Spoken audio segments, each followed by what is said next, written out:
თვებით პირდაპირ ეთერში. მოგესალმებით. პირველ რიგში რომ გითხრათ რა ზიანი მიადგა ირანს ამერიკული ავიაციის იერიშების შედეგად? უნდა აღნიშნოთ, რომ ირანის მთელი ესე თქვათ ყველაზე ძვირფასი ობიექტი იყო ფორდო, რომელიც გახლავთ 80-90 მეტრის ქვემოთ და მისი დაბომბვა იყო ყველაზე კრიტიკული მნიშვნელობის ესე თქვათ მოვლენა, რადგანაც ისრაელი ვერ ახერხებდა ესე თქვათ იქამდე ჩაღწევას, რადგანაც საუბარი გვაქვს ჩვენ არა მხოლოდ რაღაცა სიღრმეზე, არამედ გვაქვს დამცავ ფარზე, რომელიც არის ბეტონის დამცავი ფარი გაშენებული ფორდოს ესე თქვათ სიღრმეებში და შესაბამისად სწორედაც GBU-47-ის შესაძლოა შედეგად დაბომბვის შედეგად რაკეტის დაცემის შედეგად ვიხილეთ, რომ სავარაუდოდ აღნიშნული ობიექტი არის კრიტიკულად დაზიანებული, ანგარატურებული იმგვარად, რომ შემდგომ მასზე მუშაობა შეუძლებელი იქნება. სხვა სიტყვებით რო ვთქვათ, ეს ობიექტი არ გახდა მხოლოდ სამხედრო დატვირთვის. ფორდო იყო სწორედ სიმბოლო ირანის ისლამური რეჟიმის და ეს იყო სიმბოლო იმისა, რომ აი ნებისმიერი ასე ვთქვათ პოლიტიკური გადაწყვეტილება, რომელიც მიიღებოდა საგარეო პოლიტიკაზე, სულ იყო ხოლმე ხაზგასმა, რომ ჩვენ ეს ვთქვათ ვიცავს არა მხოლოდ ჩვენი რევოლუციური გვარდია, არა მხოლოდ ვიცავს ჯარიო, არამედ ჩვენ ვიცავს უშუალოდ ფორდო. ეს იყო ესე თქვათ პროპაგანდისტული ნარატივი, რომელიც წლების განმავლობაში იყო ირანის მხრიდან გაკეთებული და ნათელი არის კიდევ ერთი ფაქტია მოვლენით, რომ ამერიკის შეერთებული შტატების გარეშე მართლა ძალიან გაჭირდებოდა ირანის სწორედაც აღნიშნული ობიექტის დაბომბვა. ჩვენ ვიხილეთ, რომ ისრაელმა პირველივე ესე იერიშებისას სამეთშივე მიიტანა ესე თქვა დარწმები და ასე თქვა დააზიანა ნეთენზი, რომელიც გახლავთ ერთ-ერთი უმნიშვნელოვანესი ობიექტი, მაგრამ ის არ იყო ყველაზე მნიშვნელოვანი, ვაგებით რომ ის არის დაახლოებით 40 მეტრზე სიღრმეში და შესაბამისად მისი დაზიანების შედეგად, მისი დაზიანება არ ვიცით როგორი იყო, მაგრამ დაზიანება მაინც შეიძლებოდა მომხდარიყო ისრაელის ავიაიერიშების შედეგად, მაგრამ ფორდოს საერთოდ სხვა კატეგორიის ეს ვთქვათ ობიექტი გახდა. კი ბატონო, გიორგი, შეეხეთ აი ერთ-ერთ ობიექტს ფორდოს, რაც შეეხება სხვა დანარჩენებს, ვიცით რომ მას ჯამში იყო 3, გითხარით ამ ობიექტებზეც, მათ შორის მათ მასშტაბებზეც. ეს არის ნეთენზი, ეს არის ძალიან მნიშვნელოვანი ობიექტი, რომელიც ისრაელმა პირველივე დღეს დაბომბვა და ნეთენზის ზედა საფარი, ზედა ობიექტები პირველივე დღეს იქნა განადგურებული იერიშების შედეგად ისრაელის მხრიდან მაგას ვამბობ, მაგრამ ნეთენზი გახლავთ 40 მეტრზე, 40 მაქსიმუმ 50 მეტრზე და მისი დაბომბების ესე თქვა სერიები, რომელიც მის წინააღმდეგ შეიძლება განხორციელებულიყო, კი აუცილებლად გახვედდა ასე თქვა საფარს, მაგრამ მიუხედავად ამისა არამდენად ეფექტური იქნებოდა, მაინც არ ვიცით. აი რაც შეეხება ამერიკელების მხრიდან დამობილი ნეთენზი, რომელიც წუხელ ვიხილეთ ჩვენ, ეს რა თქმა უნდა მასშტაბით ბევრად ძლიერი დაბომბვა იქნებოდა და შესაბამისად ვიცით რომ GBU-47 ყველა ვარიანტში გახვედდა ნეთენზის საფარს, რადგანაც 40 მეტრი არის მისთვის ძალიან ადვილად დაძლევად. რაც შეეხება ისპაჰანში ნახებოდა სწორედაც ეს სპეციალური საწვავი, ბირთვული საწვავი მის ტექნოლოგიურ ცენტრში და მისი დაბომბვა ისრაელის მხრიდან იყო განხორციელებული და ამერიკის დაბომბვის შედეგად პრაქტიკულად შეიძლება ვთქვათ რომ მისი დაზიანებაც ან მისი განადგურებაც პრაქტიკულად დადასტურებული და უეჭველი ამბავია. ხოდაშორის ერთი ძალიან საინტერესო ფაქტი არის ის, რომ თანამგზავრული ფოტოები გავრცელდა რამდენჯერმე, რომ თითქოს ფორდოსთან იყო წინა დღეებში მობილიზებული სატვირთო მანქანები, რომელთაც შეეძლოთ გაიტანათ არსებული გამდიდრებული ურანი და ცენტრიფიუგები. ეს რა თქმა უნდა არის მხოლოდ ვერსია, მაგრამ მნიშვნელოვანი არის ის ამბავი, რომ აღნიშნული ცენტრიფიუგების გატანა არც ადვილი პროცესი არ არის და მით უმეტეს მათი გადამალვა და შემდგომი გამოყენება ძალიან რთული იქნება, თუ კი ეს ესეთ მართლაც განხორციელდა. მაგრამ ამით იმის თქმა მინდა, რომ ეს ოპერაცია, რომელიც ამერიკის შეერთებულმა შტატებმა გაატარა, თუ კი დაზვერვის მოანცების შედეგად დადასტურდა, რომ საკმარისი არ იყო, ან კიდევ არსებობს არსებული საფრთხეები, შეიძლება ვიხილოთ ჩვენ განმეორებითი დარწმუნების შემდგომ საათებში, მომდევნო საათებში. მაგრამ ახლა ყველაზე საინტერესო იქნება თუ როგორი შეიძლება იყოს ირანის პასუხი, რადგანაც ირანის პასუხის მხრიდან ბევრი არჩევანი არ აქვს. ვიხილეთ, რომ დილით მან გაუშვა ბალისტიკური რაკეტები ისრაელის მიმართულებით, მაგრამ ყველაზე საინტერესო არის ის, რომ თუ როგორი მოქმედებს ის ამერიკული სამხედრო ძალების წინააღმდეგ, რომელთა ასე ვთქვათ საზღვაო სამხედრო ბაზები არის განთავსებული ახლო აღმოსავლეთში. ვიცით რომ მას შეიძლება კონდეს ასე ვთქვათ ორი არჩევანი, ან ასე არ უპასუხოს, ან უპასუხოს და თუ უპასუხებს, როდის უპასუხოს, ხო? თუ იქნება ახლო პასუხი, ანუ ძალიან რამდენიმე საათში შეიძლება ამას მოყვეს კიდეც განმეორებითი დაბომბვა ამერიკელების მხრიდან, თუმცა თუ კი შემდგომ დღეებში განხორციელდა თავდასხმები, მაშინ შეიძლება ეს თავდასხმები იყოს ძალიან ლიმიტირებული და სახის შენარჩუნების მცდელობა. სხვადასხვა ამაზე მინდა ხაზი გაუსვა, რომ სახის შენარჩუნების მცდელობისათვის, აი რეჟიმისათვის, ისრაელთან მარცხი და ისრაელის მხრიდან აქტიური სამხედრო კამპანია ბევრად დიდი ზარალის მომტანი იყო რეჟიმის გამართლებისათვის, ვიდრე ამერიკის მხრიდან, რადგანაც რეჟიმის მხრიდან იმის გამართლება საკუთარი მოსახლეობისათვის, რომ აგერ ამერიკასთან მარცხდები და ამერიკამ მოიტანა იერიში უფრო ადვილად მოხდებოდა, ვიდრე ისრაელის შემთხვევაში იქნებოდა ეს ყველაფერი. თუმცა ნათელი არის ის, რომ ირანის ისლამური რეჟიმი თვისებრივად შეეცდება, ასე ვთქვათ, სამხედრო კამპანიის გაგრძელებას და იმის მცდელობას, რომ ის კვლავ რაღაც თითქოს შოკიდან გამოვიდა. გიორგი, თქვენ ისაუბრეთ ამის შესახებაც, თუმცა რომ დავკონკრეტდეთ იერიშის სიმძლავრეზე, რა ტიპის თვითმფრინავებით მიიტანეს იერიში ამერიკელებმა ირანის მიმართულებით, რა სიმძლავრეზე აქვს საუბარი, ამის შესახებ უფრო მეტი რომ მოუყვეთ ასევე ჩვენს აუდიტორიას.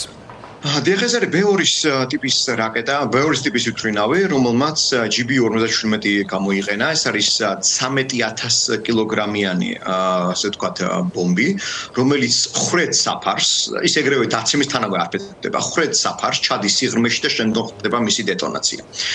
მისი გამოყენება ის, რა თქმა უნდა, შეიძლება 1 და 2 დარტყმა საკმარისი არ იყოს და მისათვის ანუ ქმნის თითოეული დარტყმა გარკვეულ კრატერს ჩაღრმავებას, რის შედეგადაც ყოველი შემდგომი დარტყმა უფრო ღრმად ჩადის და შესაბამისად მისი დეტონაცია უფრო და უფრო ღრმად ხდება, აქედან გამომდინარე, რამდენიმე დარტყმის შედეგად შეიძლება ვთქვათ, რომ ეს ობიექტი სრულად იქნებოდა განადგურებული. მნიშვნელოვანი არის ის, რომ GB-47 არის ცოტა. ანუ ზოგადად ასეთი ტიპის რაკეტები არ არის ბევრი, შეიძლება იყოს მაქსიმუმ 100. გასაიდუმლოებულია მისი რაოდენობა, მაგრამ არის ნავარაუდები, რომ არის დაახლოებით 100 და შესაბამისად მისი გამოყენება ამ მიმართულებით ერთის მხრივ შეიძლება იყოს რეალურ საბრძოლო პირობებში მისი ტესტირებაც, იმიტომ რომ ასეთი მასშტაბის გამოყენება პრაქტიკულად და ამით მეტად ბირთვული ობიექტის მიმართულებით პრაქტიკულად არ ყოფილა.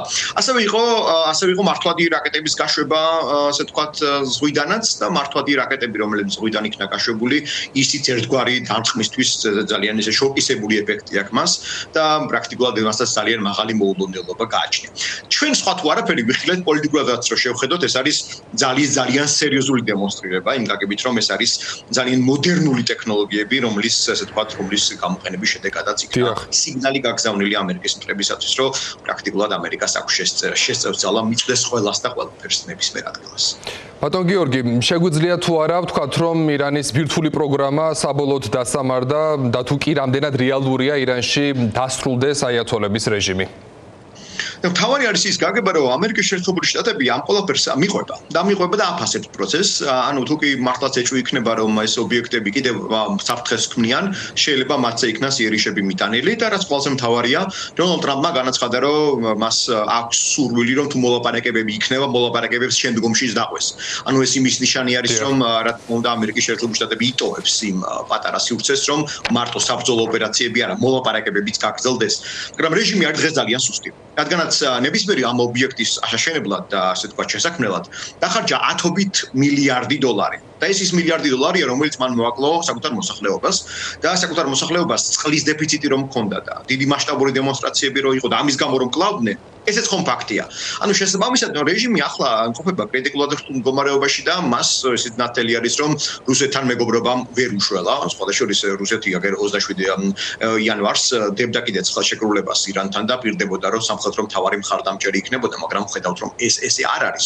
ყველაზე საინტერესო ახლა არის არა მაინც ომის დღეებში რომ მოველოდოთ ჩვენ რომ აი დემონსტრაციები იქნება, არა, ეს ნაკლებად მოსალოდნელია ომის აი ასეთ ცხელ ფაზაში, მაგრამ შემდგომში თუ კი რეჟიმი არ ჩამოიშალა მთლიან და მისი წევრები არ გაიცნენ, არ იქნენ ესე თქვათ, მათზე პოლიტიკური რაღაცა საავიაციო ნადირობა გამოცხადებული, ამ შემთხვევაში არ არის გამორიცხული შემდგომ ფაზებში უკვე, როდესაც შედარებით ინტენსივობა დაიკლებს მართლაც ვიხილოთ დემონსტრაციები და მათი წახალისება, ისევე როგორც რეგიონში უმცირესობები, რომლებშიც ცხოვრობენ, ესენი არიან ბელუჯები, ესენი არიან ქურთები, ესენი არიან თურქმენები, აზერბაიჯანელები და ასე შემდეგ, არ არის გამორიცხული, რომ მათი მხრიდანაც ვიხილოთ გარკვეული მოძრაობები უშუალოდ რეჟიმის წინააღმდეგ, რადგანაც ირანში აი სპარსული მოსახლეობასთან დაკავშირებით ერთგვაროვანი განწყობა არ არის. ანუ ირანი არის მულტიეთნიკური სახელმწიფო და მათი დამოკიდებულება არაერთგვაროვანია.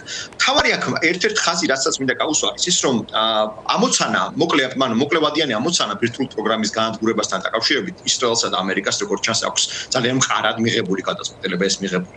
რაც შეეხება ეხება გრძელვადიან ამოცანას, რასაც ეწოდება რეჟიმის ცვლილება.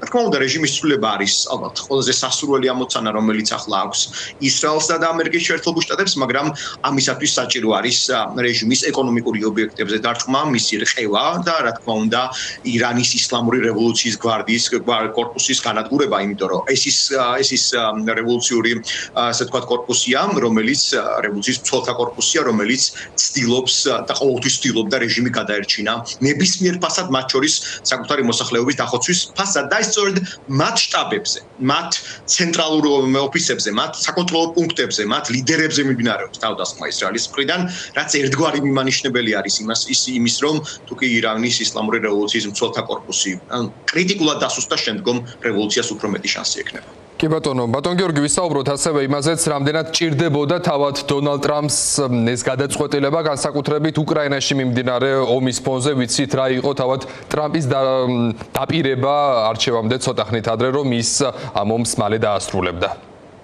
დიახ, მას ჰქონდა საკმაოდ სერიოზული წარუმატებლობა, არა მხოლოდ უკრაინაში, მას ჰქონდა წარუმატებლობა ღაზაშიც.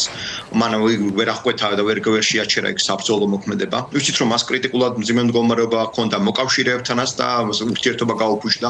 იგივე გრენლანდიის საკითხი დარჩა გადაუწყვეტელი. ჩინეთთან ეს ვთქვათ სიტუაცია ვერ დაალაგა, მათ შორის ვერც ეკონომიკური ბრძოლა ვერ ასე ვთქვათ ეფექტურად მიმდინარეობს ახლა, მაგრამ ჯერჯერობით შედეგი მაინც შორს არის. ისევე როგორც პანამის საკითხი დარჩა ღია ჯერჯერობით და აქედან გამომდინარე დონალდ ტრამპს ჭირდებოდა სჭირდება კვლავ რაღაც ისეთი ხელშეცახები, რომელთაც ის იტყვის, რომ აგერ აი მან თავისი კვალი დატოვა თავისი პრეზიდენტობის პერიოდში, ესე ვთქვათ, აღკვეთა სწორედ ის ერთ-ერთი უმთავრესი მიზანი, რაც ამერიკის შეერთებულ შტატებს ჰქონდა, რომ ბირთვული იარაღი არ გავრცელებულიყო ახლო აღმოსავლეთში და სპეციალურად ძალიან საინტერესო არის, რომ აი 2006 წელს, როდესაც ჩრდილოეთ კორეამ ბირთვული იარაღი გამოსცადა და დაადასტურა, რომ ჰქონდა, ეს იყო ერთ-ერთი ყველაზე მძიმე მემკვიდრეობა, რომელიც ჯორჯ ბუშის ადმინისტრაციას აქვს და ნათელი გახდა, რომ აი ამის შეცდომის გამეორება მას საუბარი დონალდ ტრამპზე მას არ ჰქონდა. აქაც არის ერთი ძალიან მნიშვნელოვანი ნათელი, რომ დონალდ ტრამპის ადმინისტრაციაში ძალიან დიდი რაოდენობით არიან პროებრაული, ესე ვთქვათ, განწყობების მქონე ადამიანები და ისიც ვთქვათ, რომ ის ეგრეთ წოდებული ევანგელისტები, რომლებიც ამერიკის შეერთებულ შტატების ამორჩეველთა მნიშვნელოვან ბაზას წარმოადგენენ, ეს ევანგელისტური ქრისტიანობის ერთ-ერთი მიმდინარეობა, მარტივად რო ვთქვათ, და მათ აქვს სერიოზული პოლიტიკური გავლენა და ისინი არიან ძალიან ღიად ასე ვთქვათ, პროებრაული განწყობის და მათი გავლენები ასევე ძალიან დიდი იყო დონალდ ტრამპის ადმინისტრაციაში. იქიდან გამომდინარე, შეგვიძლია ვთქვათ, რომ დონალდ ტრამპი არის ერთ-ერთი ყველაზე პრო-ისრაელისკენ განწყობილი ლიდერი, რაც კი ასე ვთქვათ, ამერიკის შეერთებულ შტატებში.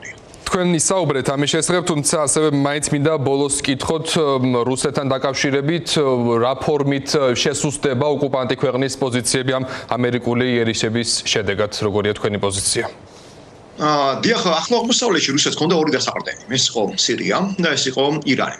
სირიაში, როდესაც ბაშარ ალ-ასადის რეჟიმი დაემხო დეკემბერში 2024 წლის, დარჩა ირანი. ირანი არა მხოლოდ კოორდინირებულად მოქმედებდა რუსეთთან მიმართებით და სამხედრო ურთიერთობები მათ ჰქონდათ ასევე იარაღის გაცვლასთან დაკავშირებით, ხო? ეს თქვა ტექნოლოგიას აძლევდა ირანი, ან შეერაღებად გადასცემდა ირანი და შემდგომ ის იღებდა ან ფინანსებს, ან სხვაგვარ ტექნოლოგიურ გამოცდილებას რუსეთის მხრიდან.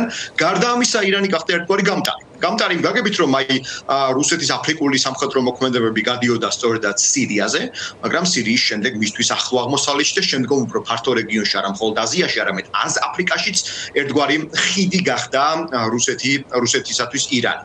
სწორედ ამის ჩამოშლას შეიძლება ვიხილოთ ჩვენ, რადგანაც ერთის მხრივ აღმოჩნდა, რომ ირანისთვისაც ნათელი გახდა რუსული პარტნიორობა ძალიან მყიფეა, იმიტომ რომ შეთანხმება, რომელიც მე ვახსენე რუსეთსა და ირანს შორის იანვარში დადებული, იქ მე-4, მე-5 და მე-6 მუხლები ღიად ამბობდა, რომ უნდა ყოფილიყო სამხედრო თანამშრომლობა და კოორდინაცია რუსეთსა და ირანს შორის, ხოლო ამასთანავე ვიცით, რომ ირანი რუსეთთან და ჩინეთთან ერთად ქმნიდა დამოუკიდებელ ღერძს. ეს მისთვის გაცხადებული სურვილი იყო, ხო? და არაერთი შეთანხმებაა დადებული რუსეთს, ირანსა და ჩინეთს შორის, რომელიც ეკონომიკურ სამხედრო თანამშრომლობაზე იყო პასუხისმგებელი და მათ შორის პოლიტიკურ სამომავლო გეგმებს ისინი ერთად აწყობდნენ. ანუ ვის რა გავლენის სფერო სად უნდა ქონოდა, ხო? შესაბამისად, ახლა ვხედავთ, რომ სწორედ აი ამ ღერძის, ამ ერთ-ერთი კრიტიკულად მნიშვნელოვანი ღერძის მთელ მსოფლიო პოლიტიკაში, ამ ღერძის ერთ-ერთი ყველაზე მნიშვნელოვანი წევრის დასუსტებას ხედავთ. როგორც მინიმუმ დასუსტებას. ხოლო თუ კი მართლაც ის მოხდა, რომ რეჟიმი შეიცვალა და ირანში ვიხილეთ ჩვენ პროგრესული ძალების მოსვლა და ნაკლებად რეაქციული ძალების მოსვლა და მით უმეტეს პრორუსული და პროჩინური ძალები აღარ იყვნენ სხვა მოცემულობაში, მაშინ ეს რა თქმა უნდა შეიძლება ერთგვარი ბიძგი გახდეს ახლო აღმოსავლეთში, სრულად გადაეწყოს სურათი და შემდგომ პირიქით ის მნიშვნელოვანი და კრიტიკული რესურსები, რომელიც აქვს ირანს, გახდეს ესე ვთქვათ გადინებული არა რუსეთისა და ჩინეთის მიმართულებით, როგორც გადის ხოლმე, არამედ მან შეიცვალოს მიმართულება და გავიდეს ევროპაში. და არ დაგვაუწყდეს თავარი ის ფაქტი, სხვადასხვის, რომ ახლო აღმოსავლეთში დონალდ ტრამპმა ისაუბრა ამაზე, მაგრამ მე მინდა ხაზი გავუსვა ამ ფაქტს, რომ ახლო აღმოსავლეთში ისეთი ტერორისტული ორგანიზაციები, როგორიც არის ჰეზბოლა, როგორიც არის ჰამასი, როგორიც არიან ჰუსიტები, მათი მთავარი დამფინანსებელი იყო, ყოველთვის იყო მთავარი დამფინანსებელი ირანი და შეგახსენებთ იმასაც, რომ ჰამასი, რომელმაც 7 ოქტომბერს 2023 წელს განახორციელა თავდასხმა ისრაელზე, ჰამასის წევრებმა რუსეთს დაუჭირეს ღიად მხარი არა მხოლოდ მიმდინარე პროცესებში, არამედ 2008 წელს, როდესაც რუსეთმა განახორციელა საქართველოს ტერიტორიების ოკუპაცია, სწორედაც მაშინ აკეთებდნენ განცხადებას, რომ ხო, ეს ესე ვთქვათ, ოკუპაცია არის სამართლიანი და ნორმალური ფორმაო. ამიტომაც აი ეს ერთიანი, ეს სერიოზული დესტაბილიზებული ძალა, რომელსაც ახლა ჩვენ ვხედავთ ირანის დაფინანსების სახით, სწორედ მის დასუსტებას ვადევნებთ თვალს და სხვათა შორის 1993 წელს, როდესაც ერთ-ერთი ყველაზე მასშტაბური ტერორისტული აქტი მოხდა ამერიკის წინააღმდეგ ლიბანში, სწორედაც მაშინ გაკეთდა ხაზგასმა, რომ ირანი იყო ძალა, რომელიც ყოველთვის ყველაფერს გააკეთებდა სწორედაც ამერიკის წინააღმდეგ და დასავლეთის წინააღმდეგ ამ ესე თქვა ტერორისტულ და სხვა აგრესიული მოქმედებებთან დაკავშირებით და იმით შევაჯამებ ამასაც გეტყვით, რომ ირანი რუსეთთან ერთად ცდილობდა, რომ შეექმნა 3+3 ფორმატი, რომელიც ჩართვასაც ცდილობდნენ საქართველოს და ამ რაღაც ერთიან დიდ ფორმატში გაერთიანებას და პროცესების წარმართვას, მაგრამ აი ამ მიმდინარე მოვლენების ფონზე როგორც ჩანს ამ 3+3 ფორმატი სრულიად დაასრულებას მიეცა.